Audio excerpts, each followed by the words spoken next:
Comment passer du grave à l'aigu facilement? Je vous dévoile mon exercice. Bonjour à tous et à tous, je suis ravie de vous retrouver pour cette nouvelle vidéo. Bienvenue à toi, si tu es nouveau sur ma chaîne, je suis ravie de t'accueillir par ici. Tu vas retrouver une quantité de vidéos, d'exercices, etc. pour développer le potentiel de ta voix. Donc évidemment, abonne-toi et active la cloche pour recevoir toutes mes prochaines vidéos en notification. Vous avez été nombreux à me dire « Bon, super Elena, t'as fait une vidéo pour les graves, t'as fait une vidéo pour les aigus, mais comment on passe de l'un à l'autre ?» Vous avez été nombreux à me poser cette question-là. Du coup, j'en ai fait une vidéo et je vous la présente aujourd'hui avec mon exercice fondamental, mon exercice clé qui va marcher à tous les coups pour résoudre cette problématique-là. Si tu ne me connais pas encore, je me présente rapidement, je m'appelle Elena Hurstel et je suis votre coach vocal depuis 2013 pour faire de votre voix votre allié numéro 1 en n'importe quelle circonstance. Si la voix, c'est vraiment quelque chose qui t'intéresse et que tu as envie d'aller un peu plus loin. Dans la description, il y a un petit lien vers une vidéo privée. Cette vidéo, elle n'existe nulle part ailleurs et elle va te dévoiler les secrets de la voix. N'hésite pas, clique dans la description, va voir le lien parce que crois-moi, cette vidéo, tu vas vouloir la regarder parce qu'il y a vraiment des pépites à l'intérieur. Allez, c'est parti, on rentre dans le vif du sujet, on va installer cet exercice pour nous aider à gérer les graves, les aigus et les transitions entre les deux. Donc suis bien, step by step, les différents exercices qu'on va faire maintenant, parce qu'on va faire un enchaînement d'exercices qui vont t'aider à parvenir à ton résultat, donc n'hésite pas à y aller step by step, à reprendre par petites parties. Je vais faire les chapitres de la vidéo, donc tu pourras rapidement revenir en arrière si tu as besoin. Mais voilà, sois patient dans le processus, vas-y étape par étape pour être sûr d'installer ça durablement. On va commencer par un exercice simple, un exercice de quinte. Qu'est-ce que c'est une quinte? C'est une intervalle en solfège qui désigne 5 notes. Donc par exemple, du Do au Sol, 1, 2, 3, 4, 5, ça donne une quinte, tout simplement. Et donc on va commencer avec un exercice de quinte. Donc pour l'instant, on va aller du grave au médium. On ne va pas encore aller à l'aigu. Pour l'instant, du grave au médium, juste pour essayer de comprendre un petit peu comment ça marche. Donc moi, ce qui m'intéresse dans un premier temps, c'est qu'on chante la première note qui est dans les graves. Donc sur un A, par exemple. A. Posez-vous la question, combien d'énergie ça me demande? Moi, ça me demande 2 sur 10, quelque chose comme ça. On va faire la deuxième. 3,5, 4. Allez, 4 pour vous faire plaisir. Donc on passe du 2 à 4. Et 4. Et je reprends 2. Ça marche? Quand je parle d'énergie de 2 sur 10, de 4 sur 10, je parle en fait de la contraction du muscle transverse qui se trouve juste ici. C'est grâce à lui que vous allez pouvoir mettre de l'énergie dans votre voix et notamment aller chercher vos hauteurs, chercher votre justesse. Si c'est quelque chose que tu as envie d'expérimenter un peu plus dans le détail, je te mets la vidéo. Elle est juste ici, j'en parle un peu plus en profondeur. Donc on reprend encore une fois cet exercice-là sur les A, les mêmes notes pour l'instant, donc le Fa et le Do, le Fa 2 et le Do 3. On va simplement pour l'instant faire encore un petit espace entre les deux. Comme ça, vous allez pouvoir relâcher votre ventre. Donc l'idée ici, c'est que je vais d'abord préparer mon numéro 2. Donc je contracte 2 sur 10. Je relâche et je prépare 4. Je relâche et 2. Ok? Encore une fois. 3, 4 et je relâche. Je relâche. Et je monte. Prépare le 4. Et relâche. C'est parti. Relâche. Et relâche. On monte. Relâche. Relâche. Etc. Là, on n'est plus trop sur 2, je dirais plutôt qu'on est sur 3 et sur 5. Au fur et à mesure que vous allez monter l'échelle, vous allez du coup avoir une implication musculaire, une implication d'énergie qui va vous demander davantage. N'hésitez pas quand vous passez du grave et que vous montez progressivement vers les aigus à engager davantage d'énergie. Alors attention, pas sur une contraction figée. Ça va vous faire mal. L'idée, c'est juste d'engager votre muscle. Ici, je vais avoir le nombril, ici, la colonne vertébrale. L'idée, c'est de le ramener vers l'intérieur et de relâcher. Je contracte 2, 3, 4, 18, 40, comme vous voulez. Et ensuite, globalement, je vais ramener doucement vers l'intérieur. Et pas ça. C'est globalement, tout doucement, en résistance vers l'intérieur, vers la colonne vertébrale. Ici, de l'extérieur, vers l'intérieur, tout doucement. Ok? Allez, on reprend à partir d'ici.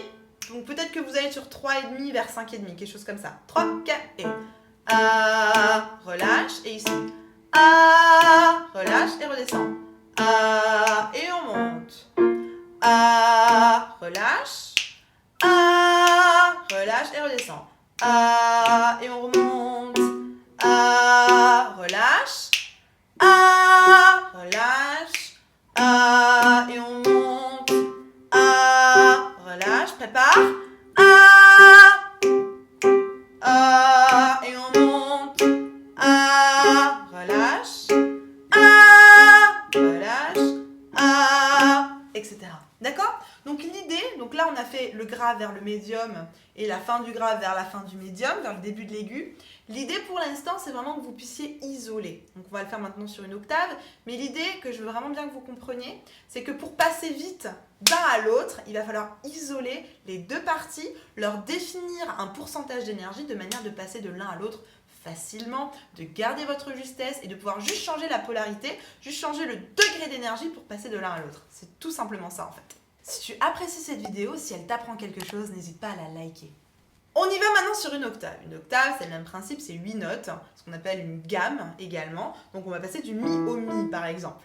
Donc là sur le même principe, chez moi ça me demande peut-être 1,5 d'énergie. Et on va monter sur celui-là, A, qui va me demander 3,5, un truc comme ça. Allez, on y va, vous relâchez votre ventre. On met juste 1, donc pas grand-chose. Je relâche. Je relâche. Et on monte. Je relâche. Je relâche. Et je monte. Lâche. Et je lâche. Là, je fais ce geste-là pour vous montrer le mouvement du nombril vers l'intérieur. Mais c'est aussi une idée pour moi de vous montrer que je tire pas la même chose. Dans les graves, je vais peut-être tirer une cuillère. Là, quand j'arrive dans mes bons médiums, voire début, allez, disons médium pour l'instant, je vais peut-être tirer une chaise, d'accord? Donc vous tirez pas la même chose. Là, c'est une cuillère, donc pas grand-chose, et là une chaise. Et une cuillère. Et je monte. Et ensuite, et on monte. La chaise. Et la cuillère. Et on monte. Je me prépare. Et je redescends. Et je monte. Et je lâche. Et un dernier. Et je lâche. Ce qui va aussi être fondamental, c'est que le volume sonore va changer radicalement. Attention, attention, attention. Pourquoi le volume sonore change? Je passe du grave à l'aigu. L'aigu est toujours et sera toujours plus fort. Vous ne poussez pas votre son. Ça, c'est l'erreur numéro 1. On pousse parce qu'on veut un son fort. Non, c'est pas en mettant de l'énergie que vous allez avoir un son fort. En mettant de l'énergie, vous allez avoir un son qui est plus haut. Vous gérez votre hauteur. Le fait que ça soit fort, c'est parce que vous allez y mettre tel ou tel paramètre, tel ou tel ingrédient. Dans certaines vidéos, je vous ai déjà parlé du métal, je vous ai déjà parlé du twang, etc. Du mode, je vous remets la vidéo ici, etc. C'est la direction vocale qui va vous donner du volume. Si je fais... toujours aussi aigu, mais j'ai moins de volume sonore. Pourtant, je peux vous dire que je pagaille là-dedans. Hein. Il y a toujours autant d'énergie. Pourtant, c'est moins fort. Pourquoi? Parce que j'ai pas les mêmes ingrédients, j'ai un petit peu d'air, j'ai enlevé mon métal, j'ai enlevé mon twang, etc. Donc faites attention, ne poussez pas pour avoir du volume sonore, ça va être contre-productif et en plus vous allez vous faire mal parce que vous allez engager la gorge et notamment les muscles constricteurs. On va évidemment prendre un exemple en chanson, comme d'habitude, et je vous propose aujourd'hui Bagdad Café, Calling You. Je sais pas si vous connaissez, la chanson qui fait comme ça. There's a road from Vegas to nowhere. Someplace better than where you've been. Relativement grave. A coffee machine that needs some fixing. In a little cafe band. Et là, on a le fameux I am calling you. Donc, on repart pour gérer ça.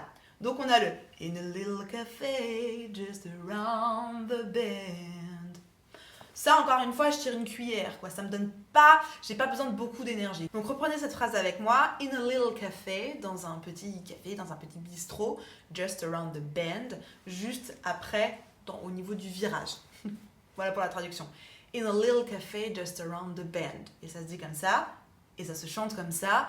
In a little café, just around the bend. Donc là, vous allez tirer votre petite cuillère, encore une fois, pas beaucoup d'énergie. In a little café, on lâche, just around the bend, on lâche. Et là, préparez vos différents muscles pour mettre un petit peu plus d'énergie. Je lâche. I'm calling you. Et là, la cuillère de nouveau. Can't you hear me? Encore une fois. Can't you hear me? Et là, tout de suite après, on enchaîne avec la deuxième partie du refrain. Donc, cuillère qui se transforme en, je sais pas, vous tirez une Twingo. Vous trouverez votre image. Mais donc, can you hear me? Tout d'un coup, j'ai plus de résistance. Je tire toujours, j'ai toujours mon mouvement fluide, mais ma résistance devient de plus en plus difficile. Donc, la cuillère, can't you hear me? Je lâche. I'm calling you. Et si je repars sur le couplet, there's a road from Vegas to nowhere. Je mets pas beaucoup d'énergie. Someplace better than where you've been. Vous voyez l'idée? C'est que je vais tirer en fonction de ce que j'ai besoin. Toujours faites attention, pas d'énergie figée, c'est super important. Marque-moi dans les commentaires quelle est la chanson la plus difficile que tu connaisses avec cette histoire d'enjambée. Par exemple, moi je connais aussi Shallow. Vous savez quand il termine à la fin I'm falling and in the good time I found myself et qu'après il faut aller chercher le I'm on the deep end, etc. Il y a aussi cette grande enjambée. Donc mettez-moi dans les commentaires quelle est la chanson la plus difficile selon vous pour cette grande enjambée et surtout pratiquez l'exercice qu'on a fait juste avant, ça va vraiment vous aider à travailler votre souplesse, si je peux dire, pour aller d'une note à l'autre, d'une zone à l'autre, à partir du moment où vous maîtrisez bien votre énergie. J'ai justement hier travaillé en coaching, une espèce d'enjambée comme ça, avec une de mes coachées, sur la fameuse chanson de Céline Dion que vous connaissez tous, My Heart Will Go On. Quand elle est sur Near, Far, Wherever You Are, etc. Donc ma coachée est arrivée en me disant mais j'arrive pas à être tout de suite juste sur ma note. Parce que j'arrive Near, Far, Where, jusque là ça va, mais le être tout de suite pile poil dessus, j'ai vraiment du mal. On a exactement fait l'exercice d'aujourd'hui, c'est-à-dire on a prévu à l'avance exactement comment elle, parce qu'encore une fois c'est hyper individuel, combien elle avait besoin d'énergie pour prévoir et aller taper directement la bonne note à la bonne hauteur pour avoir la bonne justesse. Ça s'est fait en vraiment pas longtemps. L'histoire juste de peser un petit peu dans la balance combien elle avait besoin d'énergie et en l'espace de 5-10 minutes, sa problématique était réglée. Donc c'est hyper important que vous puissiez comprendre qu'avec les bons outils, on va plus loin et surtout on va plus vite. Donc si toi aussi tu as envie que je t'aide, que je t'accompagne dans une de tes chansons, n'hésite pas, dans la description, il y a un autre petit lien avec un formulaire. Remplis-moi exactement ta problématique, comment est-ce que je vais pouvoir t'aider. Et suite à ça, je vais t'appeler pour te proposer une espèce de stratégie, de plan sur mesure pour t'aider à régler ta problématique. N'hésite pas, le lien est dans la description. Et surtout, je me ferai un plaisir de pouvoir t'aider. Gérer la hauteur, donc de bas en haut, comme ça, de manière verticale, c'est important. Mais selon moi, dans l'autre sens, c'est aussi super important de pouvoir gérer la longueur et d'avoir des notes justes, qu'elles soient longues ou qu'elles soient courtes. Ça tombe bien, j'en ai fait une vidéo, je te la place juste ici. C'est une vidéo où tu vas apprendre comment ça marche pour gérer les notes longues et les notes courtes. À mon sens, elle est vraiment complémentaire avec la vidéo d'aujourd'hui et elle va vraiment t'apprendre à gérer ta voix d'une autre manière pour que tu puisses encore travailler un peu plus sur ta justesse, notamment sur cette histoire de longueur de notes. Donc, je te retrouve juste ici dans cette vidéo. En attendant de te retrouver juste dans cette vidéo de l'autre côté, prends soin de toi, passe une bonne journée, n'oublie pas, crois en toi, tout est possible. A tout de suite, je te retrouve dans cette vidéo.